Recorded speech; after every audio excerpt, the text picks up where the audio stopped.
Man, was it worth it? Was it really worth it? Listen, go ahead and hit that subscribe button, please, and hit the bell next to the subscribe button so you're notified every time a new video goes up on Hot Topics TV. And you already know, if the topic is hot, we're on it. Listen, man. Oh my God, the judge ethered XXXTentacion's killer while he was sentencing him. Okay? Listen to the words of the judge, and then you be the judge. You'll spend every hour and every day and every week and every year of your life in that cell. And one day, they'll come and open up that cell in the morning and you'll have passed on. And only on that day will you have served your sentence. You turned a robbery into a murder. And on that day, when you stood there and fired that weapon, you didn't just end one life. You effectively ended 5 lives, including your own.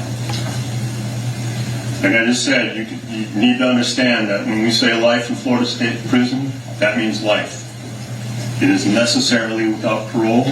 Florida abolished parole. Now, as the song says, you can check out any time you like, but you can never leave. You will spend the rest of your life in prison.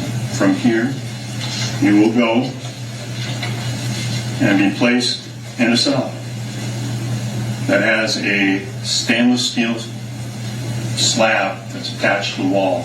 That's your bed. And next to it is a stainless steel sink and a stainless steel toilet. That's the furniture that you have in that cell. You'll spend every hour and every day and every week and every year of your life in that cell. And one day, they'll come and open up that cell in the morning and you'll have passed on. And only on that day will you have served your sentence. You turned a robbery into a murder. And on that day, when you stood there and fired that weapon, you didn't just end one life. You effectively ended 5 lives, including your own.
He said, you can check out, but you can never leave.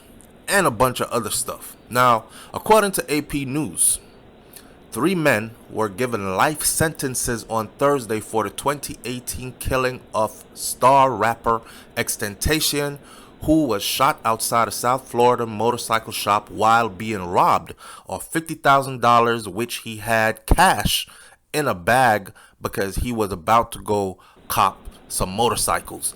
Anyhow, before we get into all that details, did y'all see when the guilty verdict was being read a couple of weeks ago? This same dude actually blew a kiss at XXXTentacion's family while his guilty verdict was being read at that stage of the trial. Now, I don't know about you, but I was watching it and I said to myself, look at young and dumb. In the army, they call it young, dumb, and full of cum. You just all over the place, and you are going to have a lot of consequences to pay later on that your young dumbass does not see coming. And I said it to myself. I said, yo, the judge is about to fry this guy. Okay? The jury has decided you're guilty. Now it's up to the judge. The judge is going to take into consideration your level of remorse, your level of admission of guilt. If you came in there and you said, yeah, Your Honor, that was me on the tape, man, I was going through some bad times, I was hooked on drugs, I apologize to the family, I'm sorry that somebody's life got lost in the process, I was desperate for money and I tried to rob him, he tried to fight back, I got scared, I accidentally pulled the trigger, the gun went off, blah, blah, blah, and cry a little bit. And when you see the family in court, every time you see them, you shed tears, remorse, shake of how sorry you are.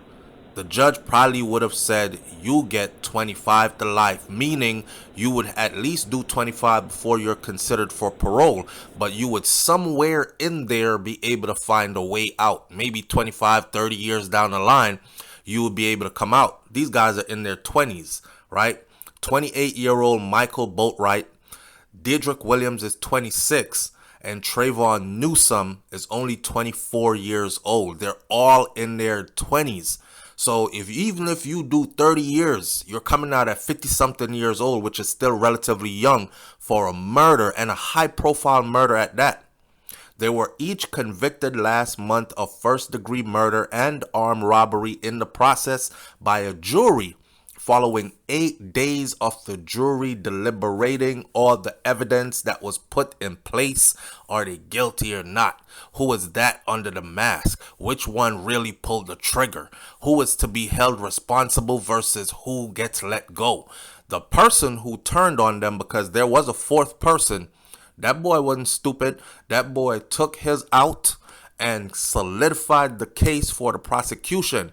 That fourth person said, listen, I wasn't even supposed to get any of the money because I wasn't even a part of the robbery. I told them I didn't want to do it. I stayed in the car. I was back over there. So when the time came for the money to be shared up, some of them said I shouldn't get any. He told everything that happened, which solidified the case. The rest is history. But big old dum-dum over here decides that while his guilty verdict is being read, he's going to blow a kiss at the victim's family, at XXXTentacion's family, as if to say, I don't give a fuck. I accept whatever consequences comes my way. Well, I think the judge heard that loud and clear. XXXTentacion's mom, by the way, has released a statement saying, I think it was on TMZ, she said something to the effect of, I hope he now gets the kiss that he has always wanted so bad. Yep, because if you're going to prison at 28, 24, and 26 years old, and the judge has told you to your face that you can check out, but you can never leave. And I learned something new today, that Florida has abolished parole for a life sentence, which means when you go to court in Florida and you hear that judge says life, it means you will die in prison before getting out. You ain't coming out at all. But the way he strung that shit along when he was telling him you will be taken from here You will be handcuffed. You will be placed in a cell. And you will have a slab, a metal slab, that'll be your bed, and a metal sink.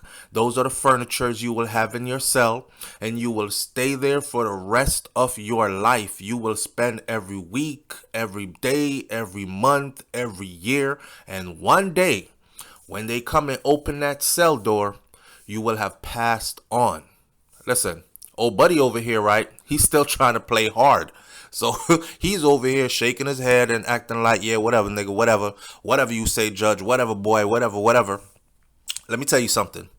That boy is hurting, okay?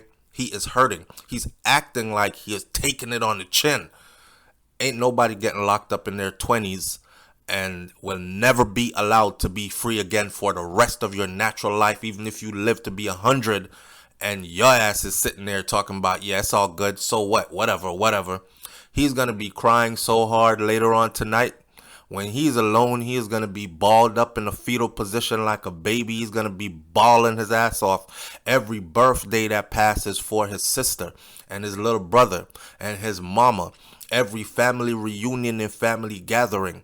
Every time his damn mama gets sick and he can't be there. When his mama passes away and he can't go to her funeral. If his daddy is in the family when his daddy passes away and he can't go to his funeral. When his brothers and sisters pass away and he can't go to their funeral. There's a lot that comes with this. And I hope that a lot of other young men who are out here thinking that this is the type of life they want to live for real, and they bout it like that.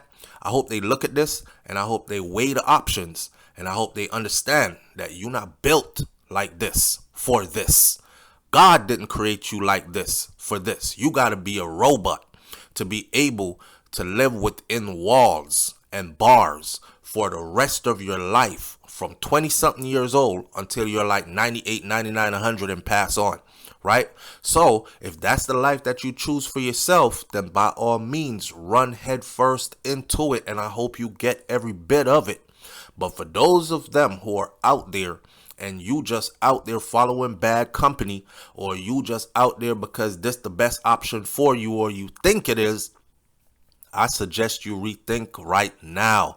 I suggest you start making different decisions right now. That quick lick, that quick lick will have you end up paying your whole life for that quick lick. None of them got to spend that money in a way that's going to benefit them for the rest of their life. They took $50,000 cash off XXXTentacion when they killed him, and they did not get his car. They did not get the $50,000, as in they were seen on social media flashing a lot of cash around shortly after the robbery, which added to the callousness of how the whole thing went down, right? It's as if I didn't care. I robbed him, I killed him, I took his money, I brought it to social media. I showed social media how much money I got from one lick. I'm tattooed up in my face, I got grills in my mouth. I'm that ninja, I'm that street killer. Well, and when they say I'm guilty, I blew a kiss at the victim's family. Well, keep on being tough. And when the judge said, you're going to be in here for the rest of your life because in Florida, we have abolished parole for life sentences. And you shook your head like, so what? I don't give a damn. Well, guess what? You about 175 pounds at the most. When they lock you in with that big old 350-pound lifer that's already been in there for 10, 15 years, he got his weight up. He got his status up. He'll punch you and knock you out with 2 blows. And you swear you can fight everybody because you have a gun. You don't have a gun inside those walls. You might have a shank, but he knows how to get one faster than you. He got stripes and rank in there. If he don't kill you, somebody else will. He can call shots on you. You're going into a world that is hell on earth. So good luck. And that's what you chose for yourself, and it's about to go down. So prosecutors had not sought for the death penalty in this case, so there was no death penalty handed down. So life in prison was the only sentence that Broward County Circuit Judge Michael Usan could impose for the first-degree murder conviction. Ha! Now, during the month-long trial, prosecutors linked Boatwright, Williams, and Newsom to the June 18th shooting outside the Riva Motorsports in suburban Fort Lauderdale through extensive surveillance footage. We saw everything on surveillance. We saw the moment they did it. We saw X car rolling out. You know, we saw when the Lamborghini doors lifted up on it, and we saw when the person ran from the passenger side. We saw every single thing. Now, all that extensive surveillance video taken inside and outside of the store, plus cell phone videos the men took showing themselves flashing a fistful of cash of all $100 bills just hours after the shooting. Prosecutors also had the testimony of a fourth man I talked about earlier, Robert Allen. Robert Allen is a former friend of the defendants who said he participated in the robbery. He pleaded guilty last year to second-degree murder. His sentence was delayed until the conclusion of all the other three defendants' trials. So they took his words, they buried them with it, and plus all the evidence that was in place, and then Robert will be sentenced sometime coming up soon. He's definitely not going to get life without parole. Allen's sentence could be as little as time served. He could just be sent home because he's been sitting in there since 2018, meaning he could be released soon, right? Or he could even still get a life sentence, but with somewhere down the road, he'll be able to get out. Now, again, it won't be a life sentence because Florida has abolished parole. So the judge will have to stick to a number. 20 years, 15 years, 40 years, whatever the case may be. Defense attorneys accused Allen, the one who flipped on the rest of them, of being a liar, who was motivated by his own desires to avoid a life sentence for himself. They also said that the prosecutors and the detectives did a poor job on the investigation, and they did not look at other possible suspects, including the Canadian rap star Drake. This shit is funny. Drake, who had a feud going with XXXTentacion at the time. Now, give or take, Drake, listen, XXXTentacion at the time of his passing, he had put out on social media, if anything happens to me, check Drake because he's the one that did it. Now, that's deep, right? But check it. X was trying to promote some records. X was trying to beef with the number one person in the industry to get his rank up in the industry. It was all a ploy.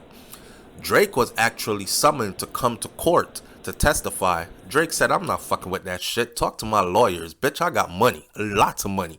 And I got high-powered lawyers. So Drake's lawyers sorted it out with the court system where Drake didn't have to go sit in the courtroom and say anything to anything. But this is how desperate the defense attorneys were. Let me tell you something. If my attorney got in the courtroom and said,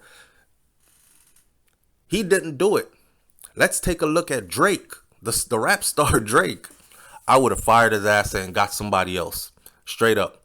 But, end of the day, man, the worst part, which is the best part, is to see somebody so disrespectful, so hateful, so cocky in his disrespect that you blew a kiss at this man's mom and his family after you took his life when you had no beef with him or anything.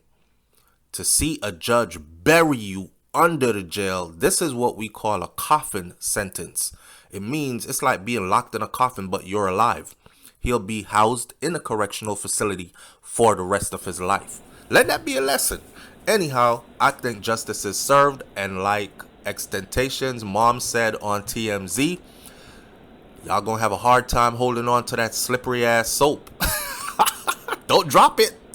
I'll catch y'all on the next video, man. It's Hot Topics TV. Y'all already know if the topic is hot, we're on it. I'm out. Peace.